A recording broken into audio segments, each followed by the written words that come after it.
Olá, eu sou o Samuca, professor do Departamento de Ciências Sociais e Filosofia do Cefet-MG. Nesse vídeo vou falar sobre o problema da indução. O problema da indução é um problema epistemológico, ou seja, um problema de teoria do conhecimento, um problema relacionado à tentativa de explicar como o conhecimento científico é possível. Bem, o conhecimento científico ele se caracteriza particularmente pela presença, né, de proposições gerais, ou seja, de afirmações, né, que formulam explicações sobre os fenômenos, né, que são objeto de determinada ciência. Né, e essas afirmações, né, essas proposições, sentenças que fazem afirmações sobre o mundo, sobre um determinado objeto de conhecimento. Né, no conhecimento científico aparecem determinadas proposições que têm caráter geral, ou seja, elas pretendem ser válidas dentro de determinadas circunstâncias para qualquer caso. Né? E uma vez que nós não temos experiência direta, né, dessa totalidade de casos, né, a questão, né, é como que é possível chegar a essas afirmações gerais. Né? Bem, há uma questão preliminar, né, que diz respeito à lógica, né, ou seja, uma outra parte, né, da filosofia, né, que investiga as regras, né, do raciocínio correto. Né. O conceito de indução ele vem originalmente da lógica. Né. Vamos ver melhor, né, o que isso quer dizer. Né. Então, o termo indução ele vem, né, originalmente de uma diferenciação estabelecida pela lógica entre argumentos dedutivos e indutivos. Né? A diferença entre esses tipos de argumentos reside, né, na relação que o argumento estabelece entre suas premissas e a sua conclusão. Bem, nós sabemos, né, que o primeiro grande lógico, né, o grande filósofo que se dedicou sistematicamente ao estudo da lógica foi Aristóteles. E na lógica aristotélica, né, essa questão aparece remetida à sua teoria do silogismo. Mas isso envolve, na verdade, uma série de problemas. Né? Por quê? Porque na lógica aristotélica, o silogismo é um argumento dedutivo. Né? Ou seja, é um determinado tipo de argumento, né, que o Aristóteles acreditava que, digamos, abarcaria, né, todos os argumentos que envolvem, né, todos os argumentos possíveis que envolvem a ideia de necessidade da conclusão, né, que na lógica contemporânea aparece sob o conceito de consequência lógica. Né. Então, na teoria silogística aristotélica, ele classifica as proposições, ou seja, todas as afirmações que nós fazemos sobre um dado objeto, sobre o mundo, que podem ser verdadeiras ou falsas. Né? Por Aristóteles, elas se resumiriam a 4 tipos, né, de proposições, relacionadas a 2 classificações. Né? As proposições podem ser universais ou particulares, e elas podem ser afirmativas ou negativas. Né? Dessa classificação das proposições, né, o Aristóteles construiu o chamado quadrado lógico, em que ele procura analisar, né, as relações entre esses tipos de proposições. Nós não vamos entrar aqui nesses detalhes, né, mas é importante ter essa noção, né, de que, dado um sujeito, né, descrito aqui pela inicial S, e um predicado P, né, as proposições, né, poderiam ser de 4 tipos. Né? A universal afirmativa, todo S é P. A universal negativa, né? Nenhum S é P, ou todo S não é P. E as particulares afirmativas e negativas. Né? Algum S é P, algum S não é P. Pelo fato de que o Aristóteles demonstra que um silogismo, ou seja, um argumento dedutivo, né, um tipo de argumento dedutivo, que Aristóteles pretendia, né, acreditava que todos os argumentos dedutivos, né, seriam redutíveis, né, ou convertíveis à forma do silogismo. Se nesses argumentos eles só são válidos se ao menos uma das premissas for universal, né? Como Aristóteles demonstra essa necessidade, ao menos uma das premissas deve ser universal, muita gente passou a entender que o argumento dedutivo seria um argumento de noções gerais para noções particulares. Bem, isso já não é precisamente verdadeiro falando de silogística aristotélica, porque um argumento pode ser composto somente por proposições universais. Ou seja, um raciocínio pode ir de noções gerais para outra noção geral, né, e não de um geral para um particular, né, e ser um argumento válido. Né. Então, a questão é que essa diferenciação em que o argumento dedutivo seria um argumento do geral para o particular e o argumento indutivo seria, então, um argumento de noções particulares para noções universais. Né. Essa é uma definição que a lógica contemporânea considera pouco precisa. Né. Então, no caso do Aristóteles, né, ele afirma que as noções gerais, os primeiros princípios, são conhecidos por indução. Né? Então, há, né, certos elementos, né, na lógica aristotélica que embasariam, né, essa classificação, mas a lógica contemporânea demonstra que, na verdade, a diferença entre argumentos indutivos e dedutivos está nessa relação entre as premissas e a conclusão, onde num argumento dedutivo, se as premissas são verdadeiras, a conclusão necessariamente é verdadeira. Ou seja, a conclusão é consequência lógica da verdade das premissas. Num argumento indutivo, isso não acontece. Num argumento indutivo, se todas as premissas são verdadeiras, a conclusão provavelmente é verdadeira, mas não necessariamente.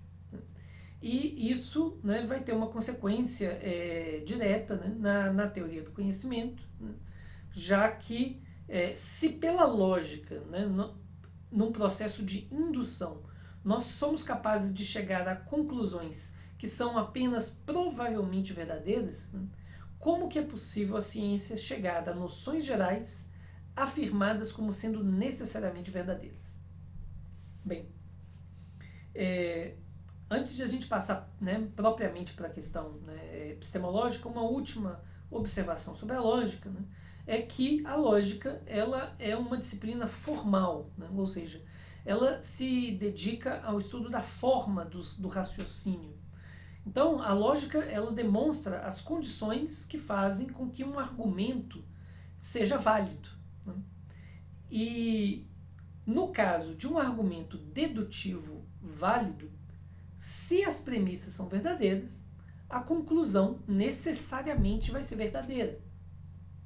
Mas a lógica não é capaz de estabelecer a verdade das premissas. A verdade das premissas, né, ela escapa à lógica. Né? E aí, então, né, a questão é qual que é a fonte, né, que nós temos para formular determinadas proposições que sejam seguramente verdadeiras. Né? Bem, muito ligada a essa ideia, né, de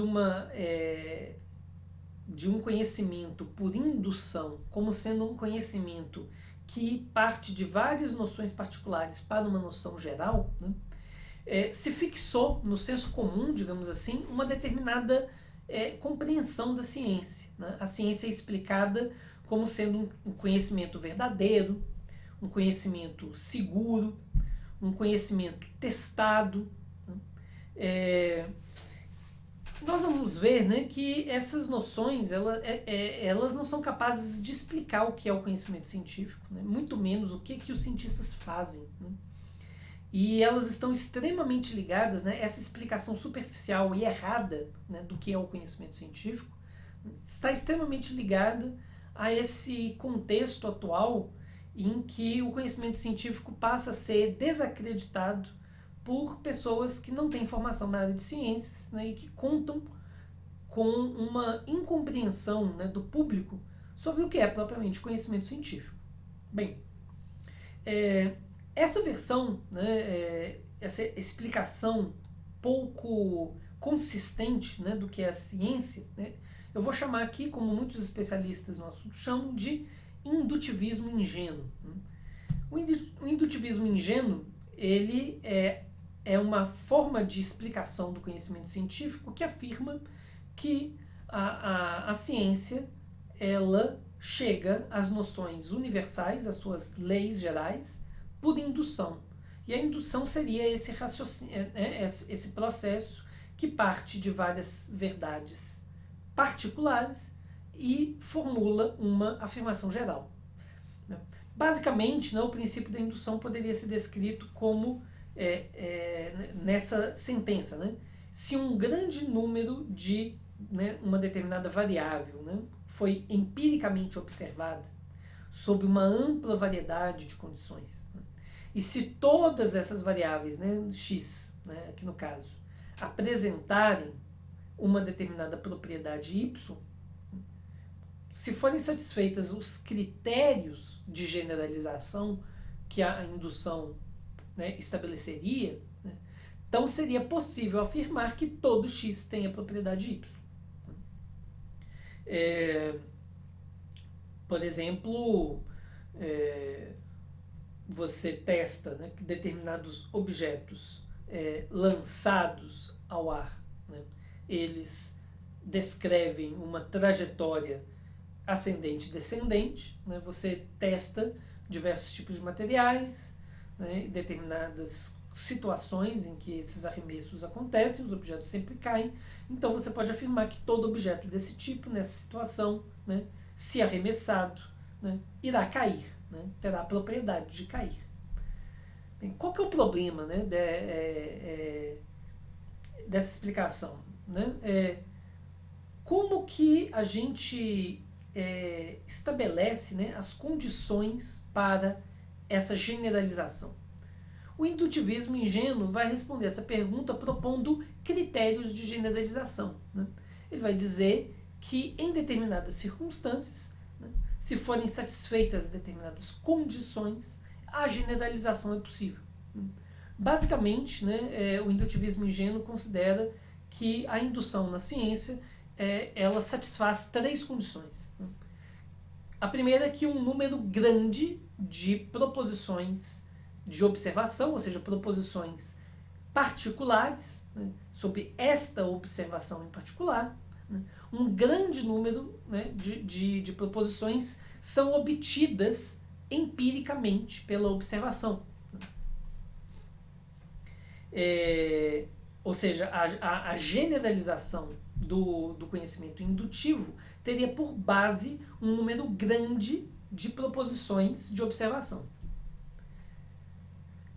A segunda condição, né, diz respeito às condições, né, em que as proposições de observação são obtidas. Ou seja, o indutivismo ingênuo afirma que a generalização ela será possível se as observações que deram origem às proposições tiverem sido feitas numa ampla variedade de condições. Né? Ou seja, não basta você testar um único tipo de objeto numa única situação, sempre, né, a mesma. Você tem que testar de várias formas, né? Obter um catálogo de variedades de observação. Uma terceira condição, essa é bastante trivial, né, óbvia, é de que nessa ampla esse amplo número, né, essa ampla base de proposições de observação, né, obtidas numa ampla variedade de condições, nenhuma delas pode contradizer a lei geral, que será extraída delas. Né? Ou seja, todas as observações confirmam, né, a generalização obtida por meio de um raciocínio indutivo, né? Desse raciocínio de várias noções particulares para uma noção geral. Né? Bem, Daí, né, o indutivismo ingênuo, ele vai afirmar que, então, né, que as noções gerais da ciência são obtidas através da experiência empírica, por meio da obtenção de várias, né, observações particulares, né, como a gente acabou de descrever. Uma vez que nós temos essas leis gerais, essas generalizações obtidas por raciocínio, né, indutivo, os indutivistas afirmam que é possível obter previsões. Né? Essa capacidade de prever acontecimentos é uma capacidade bastante ligada, digamos assim, à noção mais intuitiva que nós temos de ciência. Né? O conhecimento científico ele é capaz de prever em determinadas condições, né, o que irá se desenrolar. Então, os indutivistas vão dizer que essa capacidade de fornecer explicações, né, mais detalhadas e, a partir dessas leis gerais e suas explicações, obter previsões, né, de fenômenos, essa capacidade, né, da ciência, ela está ligada ao raciocínio dedutivo. Né? Ou seja, uma vez obtidas as leis gerais, é possível delas derivar, deduzir, né, consequências necessárias que nos permite fazer as previsões. Mas, né, essa é a questão decisiva, né, o indutivista afirma que a verdade de todas essas proposições, ela não deriva da lógica, do raciocínio lógico. Ela deriva da experiência empírica. Porque mesmo as proposições de previsões obtidas por meio da dedução, elas têm a sua verdade sustentada, né, naquela noção geral que é sustentada na observação empírica. Então, a fonte da verdade de todas as proposições da ciência seria a observação empírica. Bem, uma outra noção ainda, né, muito importante, ligada a essa explicação ingênua, né, essa explicação meio senso comum do que é a ciência, é a ideia de neutralidade. Né? Ou seja, os indutivistas afirmam que o conhecimento científico é neutro, ou seja, ele não envolve a opinião pessoal. Né? Se é conhecimento científico, não tem opinião pessoal. Né? Então a opinião pessoal tem que ficar fora, né, do espaço, né, da ciência. E o indutivismo, né, ele sustentaria essa ideia de uma neutralidade pela afirmação de que todas as proposições da ciência, né, todas as afirmações científicas podem ser verificadas empiricamente, objetivamente. Né? Qualquer pessoa que esteja com seus sentidos, né, seus órgãos dos sentidos, funcionando perfeitamente, né, a pessoa não tem distorções da visão, né, ou ela escuta todas as frequências sonoras, né, que o ser humano costuma, que o ser humano naturalmente escuta, etc. Né, se a pessoa não está prejudicada na sua capacidade de observação, ela vai verificar a verdade das proposições, né, científicas. Por isso o conhecimento científico é objetivo e neutro. Né. E então, né, como essa conclusão, né, ela é derivada das proposições de observação, e as proposições de observação podem ser verificadas por qualquer pessoa, né, então as proposições gerais, as leis científicas, elas não estariam contaminadas, né, pela opinião pessoal de ninguém. Bem,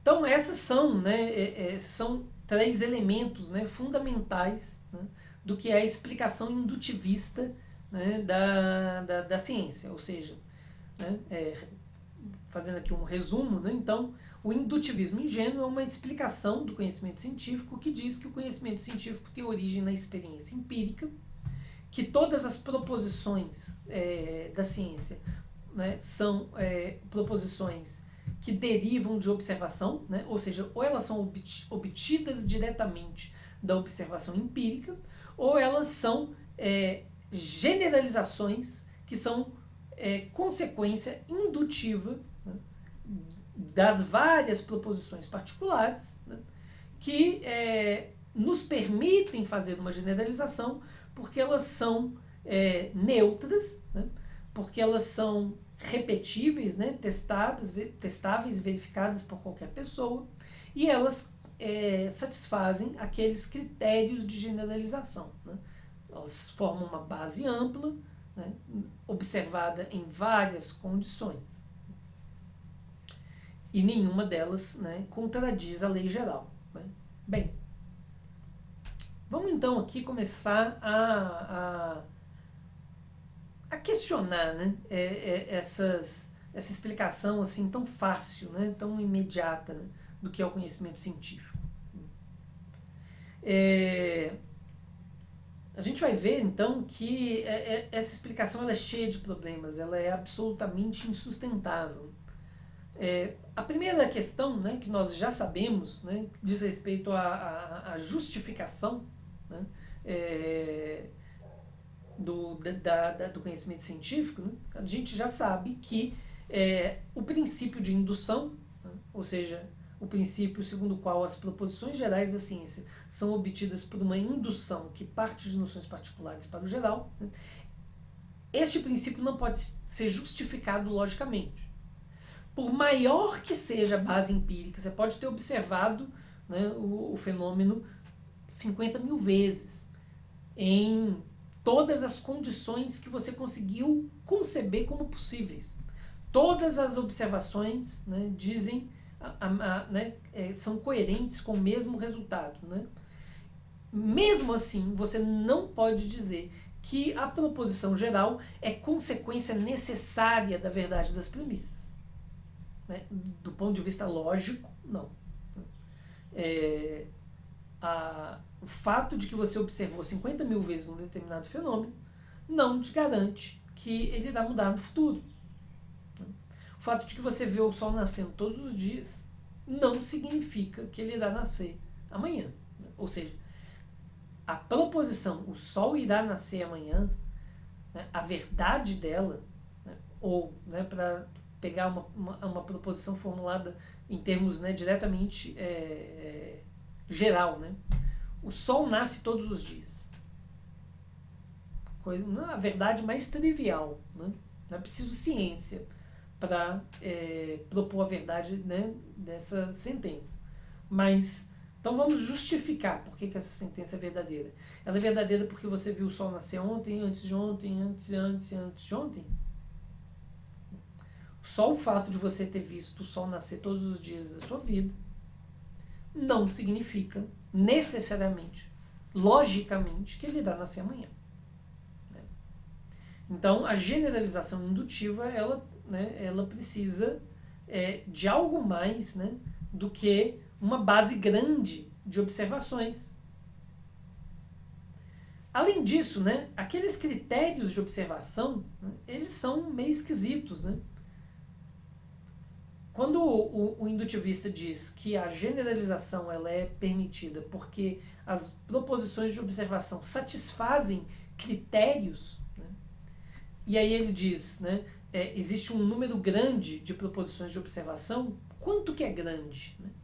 Grande é uma coisa meio vaga, né? Meio ambígua, inclusive. Né? A grandeza é um conceito absolutamente relativo. Né? Algo só é grande em relação a uma outra, né, quantidade. Né? Além disso, né, o que é uma ampla variedade de condições? O que nos garante, né, de antemão, né, como uma verdade necessária, que um determinado tipo de fenômeno foi observado numa variedade ampla de condições? A imprecisão, né, desses critérios de observação parecem não ser compatíveis, né, com o que é o conhecimento científico, né? Esse estatuto assim, de um conhecimento seguro. Né? Né, ainda mais, né, tem uma outra questão que né, as proposições de observação, né, elas, né, remetem à experiência empírica. O que é o uso normal dos sentidos? O que nos garante que todas as pessoas que forem observar o fenômeno que nós testamos, né, elas irão enxergar a mesma coisa que nós? A proposição que deriva de uma observação, ela vai ser igualmente compreensível para todas as pessoas de quaisquer culturas, de quaisquer tempos? Não será, né, muito, inclusive, fácil, sim, né, de demonstrar que pessoas de culturas muito diferentes observam, né, diante do mesmo fenômeno, eles observam, né, coisas, né, com nuances, né, diferentes? Então, né, em que medida a gente pode assegurar que a observação, né, ela garante que todas as pessoas assentirão, né, darão assentimento à verdade da proposição derivada dessa observação? Algumas pessoas podem dizer assim, eu não vi isso desse jeito não, né? Todos esses problemas, né, pressionam os defensores da explicação indutiva, né, da ciência a dar uma explicação melhor, né? E uma dessas tentativas que eu diria assim, bastante desastrosa foi a tentativa de remeter a explicação do conhecimento científico à probabilidade, né? Ou seja, uma versão probabilística da explicação indutiva, né, da ciência, ou da ciência como conhecimento derivado da indução. Como a lógica nos diz, né, que as conclusões de argumentos indutivos válidos, né, argumentos indutivos que não tem nenhuma, né, absurdidade ali evidente, né, a conclusão é provavelmente verdadeira, mas não necessariamente, né? Alguns tentaram então dizer que o conhecimento científico não seria o conhecimento daquilo que necessariamente é verdade, mas daquilo que provavelmente é verdade. Aí tem dois problemas, né, absolutamente fundamentais, né, que nos levam a rejeitar categoricamente essa explicação. Primeiro que, se você remeter a base das proposições gerais da ciência, a teoria da probabilidade, você se depara, você tem um problema necessário, uma consequência lógica, né, desse procedimento, né, que coloca ele em xeque, que é o quê? É o fato de que a probabilidade ela é medida pelo número de ocorrências verificadas, né, numa determinada situação, sobre um leque total, né? Por exemplo, a afirmação, né, que o cigarro causa câncer de pulmão, ela seria derivada de uma observação em que, no número total de pessoas que desenvolveram câncer de pulmão, vamos dizer assim, 40 mil pessoas desenvolveram câncer de pulmão num determinado país, num determinado período de tempo, por exemplo, nos Estados Unidos ao longo de um ano. 40 mil pessoas foram diagnosticadas com câncer de pulmão. Dessas, 36 mil eram fumantes. Então, 90% das pessoas que desenvolvem câncer de pulmão são fumantes, né? Daí você faz uma associação, né, que fumar causa câncer de pulmão, né? Posta nesses termos, né, essa é uma conclusão até, né, em certo sentido problemática, né? Agora, se você está pensando que todas as verdades gerais da ciência, como por exemplo da física, derivam de procedimentos dessa natureza, você está diante de um problema enorme. Por quê? Porque o número de observações possíveis de um determinado fenômeno, né, é infinito, né? A queda de uma pedra, né? Você não pode dizer que a proposição geral, né, uma pedra arremessada para cima sempre irá cair, ela é derivada de uma probabilidade do número de vezes que você jogou ela para cima sobre o número de vezes que ela pode ser jogada para cima, porque ela pode ser jogada para cima infinitas vezes. E aí você tem um problema matemático muito simples, né? Qualquer número x por maior que ele seja, dividido pelo infinito, é igual a aproximadamente zero. Simples assim. Né? X dividido pelo infinito é zero. Então, a probabilidade da lei científica, dessa formulação geral, a probabilidade dela ser verdadeira seria zero. E aí?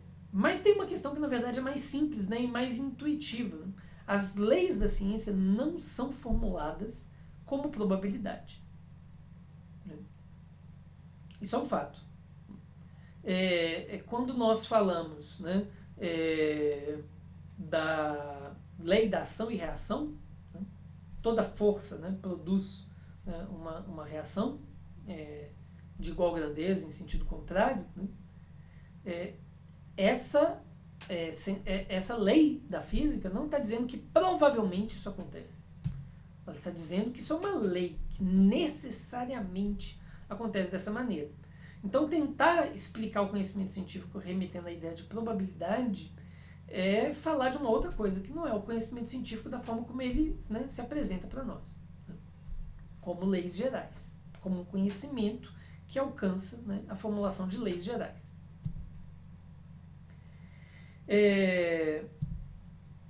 Então, a gente está vendo aqui que, na verdade, formulada uma explicação, né, consistente do que é ciência, o que é o conhecimento científico, como o conhecimento científico é possível, né, não é uma tarefa nada fácil. Né.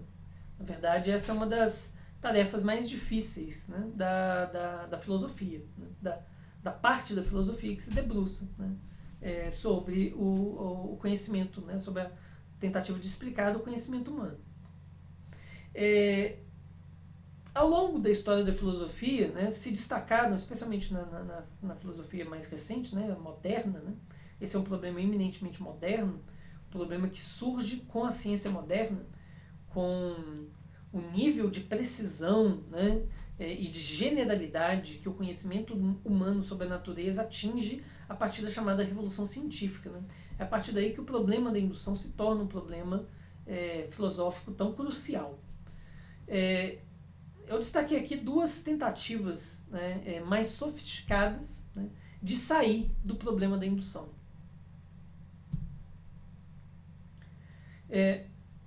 Uma dessas saídas, né, ela tendeu para o ceticismo, ou seja, uma posição em filosofia que está relacionada à ideia de dúvida metódica, a ideia de que nós não devemos entregar o nosso assentimento, a nossa convicção de uma verdade irrefutável, né, de absolutamente nada. Né? O cético é aquele que só aceita verdades como provisórias, ele segue sempre investigando. E uma outra posição que ficou conhecida na filosofia, né, mais recente, já é uma teoria do século XX, né, do chamado falsificacionismo.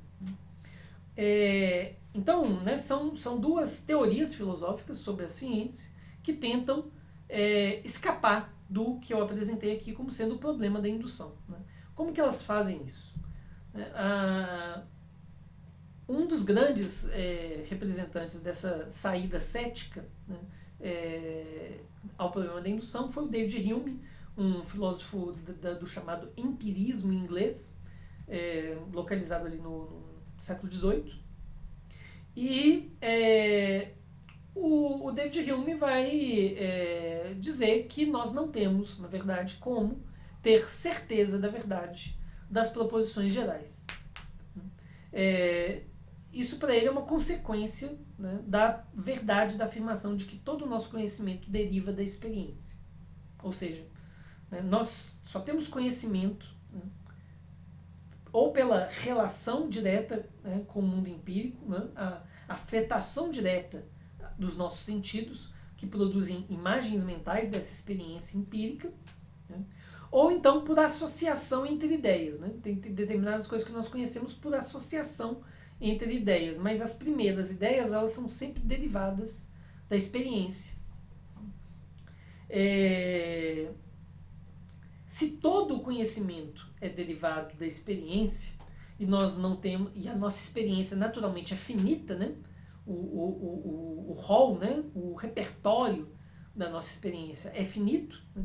Então não é possível justificar racionalmente a verdade de proposições gerais. Nem mesmo a ideia de que uma coisa é causa da outra, que faz parte, assim, né, intrínseca, né, do que é a ideia de ciência. A ciência explica a causa das coisas, né? Aristóteles já propunha, né, que o conhecimento do mundo empírico é um conhecimento das causas, né? Ou seja, a causa é aquilo que responde à pergunta por que isso acontece. Por que isso acontece dessa maneira, né? A resposta está em encontrar a causa. O David Hume vai propor que a ideia de causa é uma ideia absolutamente metafísica, uma ideia que não tem justificação nem lógica, nem empírica, né? E, portanto, a única justificação, né, para a ideia de causa seria o nosso hábito. Nós estamos acostumados a ver uma coisa acontecer depois da outra. Esse hábito, né, daria origem à ideia de causa. Nós associaríamos, né, um evento anterior a um evento posterior como estando ligados por uma relação de causalidade. Mas a causalidade não teria como ser demonstrada, né? Não teria, né, segundo David Hume, não há como provar indubitavelmente, né, necessariamente, que uma coisa causa a outra. Então, o fundamento da ideia de causa seria, né, o hábito psicológico, né, de fazer essas associações. Então, em que medida que o David Hume escapa do problema da indução, né? Ele escapa dizendo que não é possível justificar, né, as proposições indutivas. O nosso assentimento, né, nós aceitamos a verdade delas pelo hábito. Já o Karl Popper, né, no século XX, vai tentar escapar desse problema de uma maneira bastante diferente, né, um pouco e também, né, bastante sofisticada. O Karl Popper vai, digamos assim, né, essa saída que ele formula é até uma saída lógica, né? Veja, nós temos o problema da indução, né? Como é possível justificar o problema da indução, né? A verdade das sentenças indutivas, das sentenças, né, obtidas por indução. Ora, uma maneira é o que o David Hume fez, né? Dizer que não é possível justificar as proposições de indução. Os indutivistas tentaram justificar ela, né? Os indutivistas mais ingênuos, né, como nós vimos, tentaram justificar a verdade das proposições obtidas por meio da indução daquela maneira meio frágil, né? E aí o Karl Popper vai seguir um outro extremo, quer dizer que isso tudo é uma confusão, porque na verdade não existe indução na ciência. As proposições gerais da ciência não são obtidas por meio de raciocínio indutivo ou de indução empírica, né? Como assim, né? Ele vai dizer, né, que o que caracteriza o conhecimento científico é o fato de que as suas proposições podem ser falsificadas. Isso seria aquilo que diferencia o conhecimento científico do conhecimento, por exemplo, né, digamos genericamente, dogmático, né? Por exemplo, o conhecimento religioso ou o conhecimento de certas crenças populares ou não, como, por exemplo, a astrologia, né?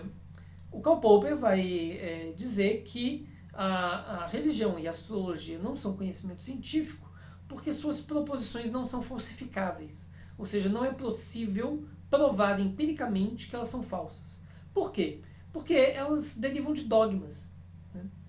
Existem verdades que são verdades absolutas e inquestionáveis dentro desse tipo de conhecimento, né? Como na astrologia. Por exemplo, vou dizer isso em termos muito gerais, né?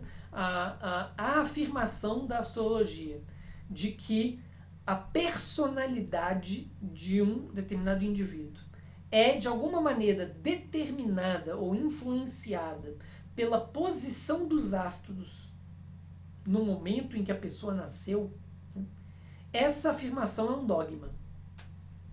Não há nada que possa acontecer que vai convencer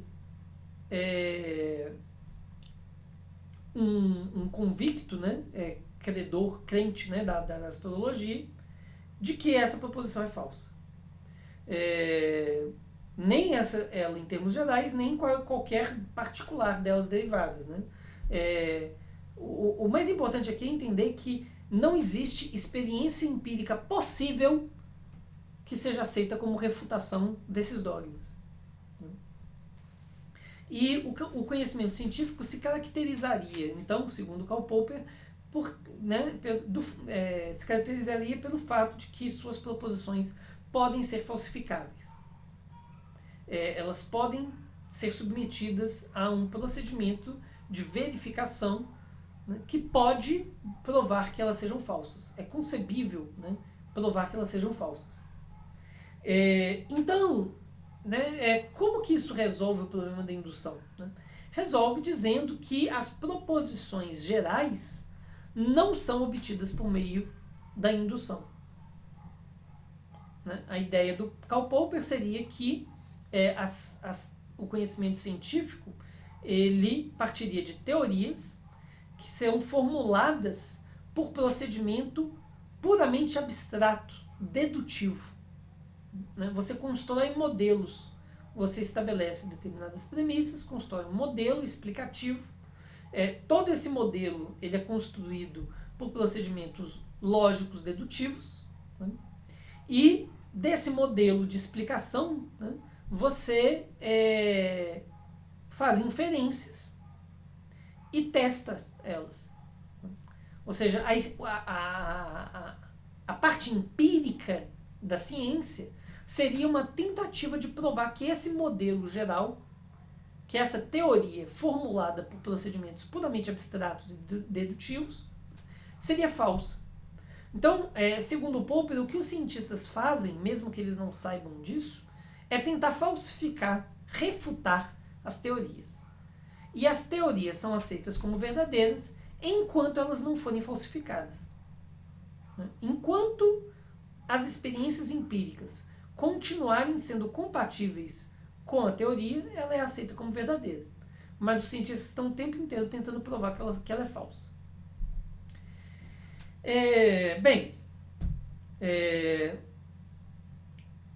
Aqui, né, eu tentei mostrar para vocês como que foram formuladas algumas tentativas de escapar do problema da indução. No próximo vídeo eu irei argumentar do porquê essas duas saídas são ruins e porquê que elas não resolvem, né, o problema da ciência e mais ainda, né, e pior, né, porquê que elas são más explicações do que é o conhecimento científico. Né? O nosso pressuposto, né, vai ser o de compreender que a ciência, né, ela é um fenômeno histórico. Né? Ela é um dado da história humana. Os seres humanos produzem conhecimento científico. Né? Uma epistemologia, uma boa epistemologia, ela deve ser capaz, né, de explicar, né, o conhecimento científico, como ele é possível, né, explicar aquilo que os cientistas fazem ao produzir o conhecimento científico. Né? E com base, né, nesse postulado, assim, nesse princípio, né, do que deve ser, né, uma boa filosofia da ciência, nós procuraremos mostrar que as saídas cética e falsificacionista são saídas ruins para o problema da ciência. Então é isso.